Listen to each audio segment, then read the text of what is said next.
Look, sorry, y'all, my camera actually fell on me, but I still have some more albums left. My fault about that, you guys.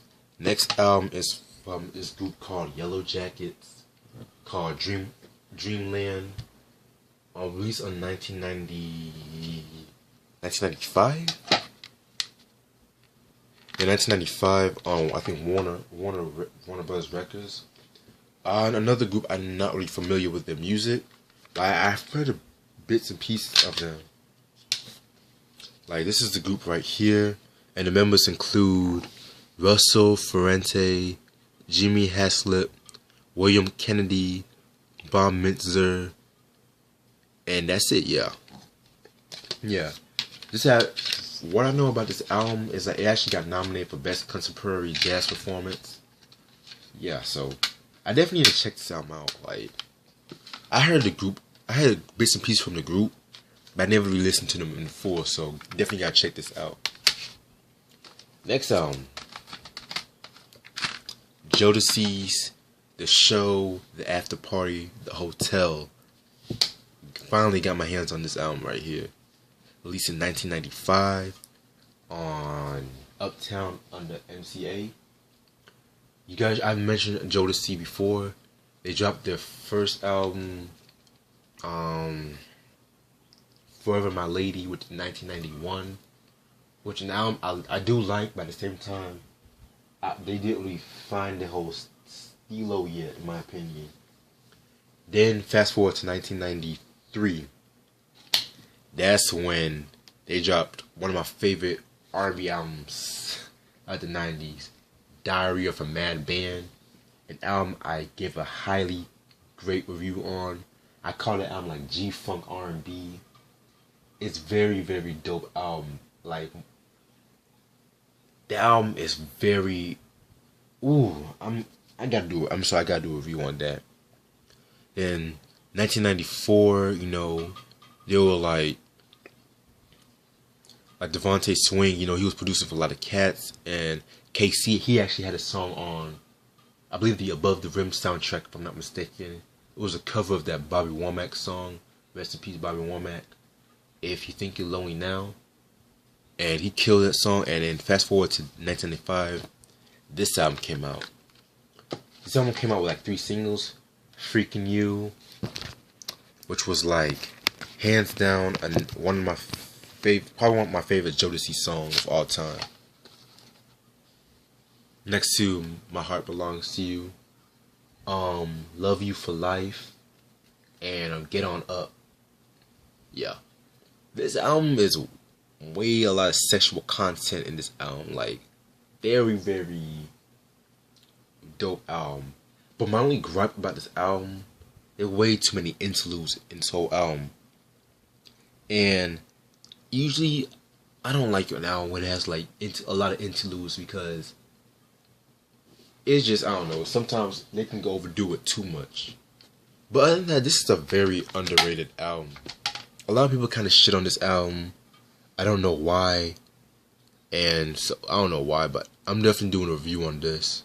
This is Jodeci, The Show, The After Party, The Hotel, 1995. I think the album should still be in print. I think so. Oh yeah. And I'm glad they're back together doing their thing. I need to hear the new album too. Past, present, and future. I definitely need to hear that. I'll let you guys know my thoughts on that. Raphael Sadiq, The Way I See It. Raphael, my man right there. 2008 on Columbia Records. Oh my God, this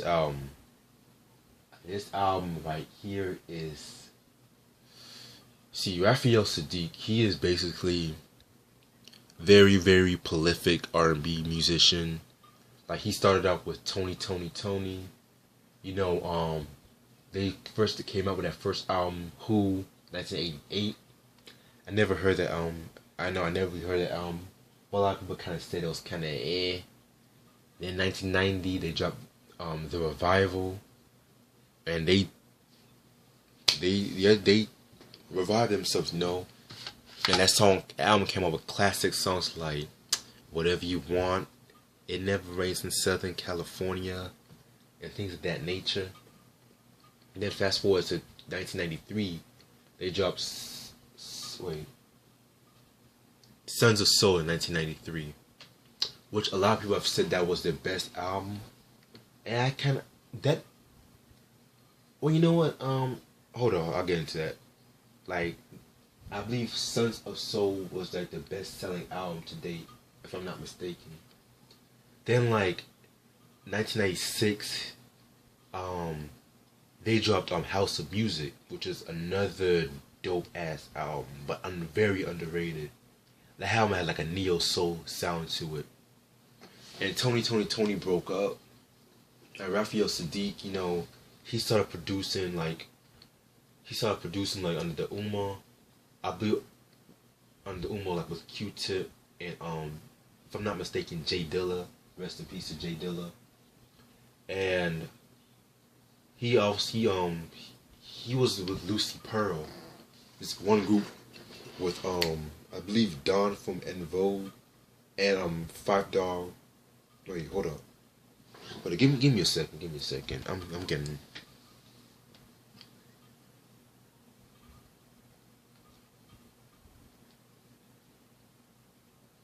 Lucy Pearl.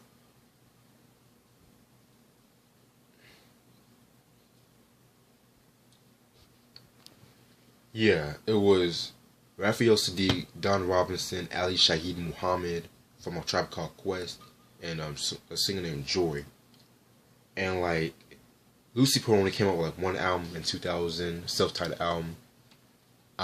I need to get that album. The album is very hard to come by these days. And then, yeah, he even dropped mad solo albums too. But this is the album, 2008's The Way I See It. Like that album, this album right here, very influential album in today's like R&B. And like singles albums known for are Love That Girl, 100 Yard Dash, Never Give You Up, featuring Stevie Wonder and CJ Hilton. What else? Let's Take a Walk, and Staying in Love. When you listen to Raphael Sadiq's music, you know what you're about to get into. And this album was released at a time when contemporary R&B was influenced a lot by like classic soul, like Motown. Like you had singles like Amy Winehouse, Joss Stone, Sharon Jones and the Dap Kings, Mayor Hawthorne. And like this album was kind of like,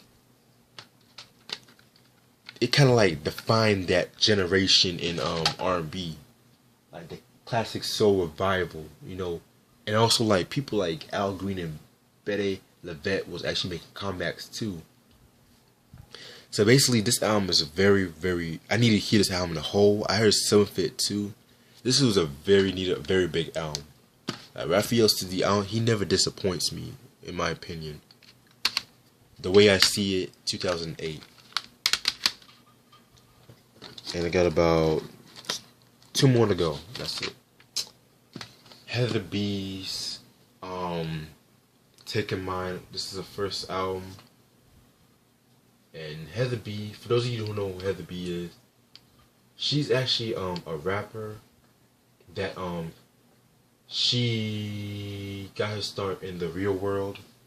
That MTV reality show, The Real World. She was, I believe, in the first season back in, I think, 1992.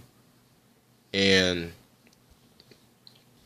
I think she was discovered by, I believe, KRS-One, and he kind of took her under his wing. And fast forward to like 1996, that's when this album was released. Like Takin Mine, which was released on Pendulum under EMI in 1996. Very boom bap album. I heard this album way back in like 2012. I heard this album, and I finally got my hands on it. Very dope ass album right here. Like singles album was known for are All Glocks Down, If Heads Only Knew, and My Kinda Nigga. Like very underrated album. I don't think it had to be just the credit she deserves.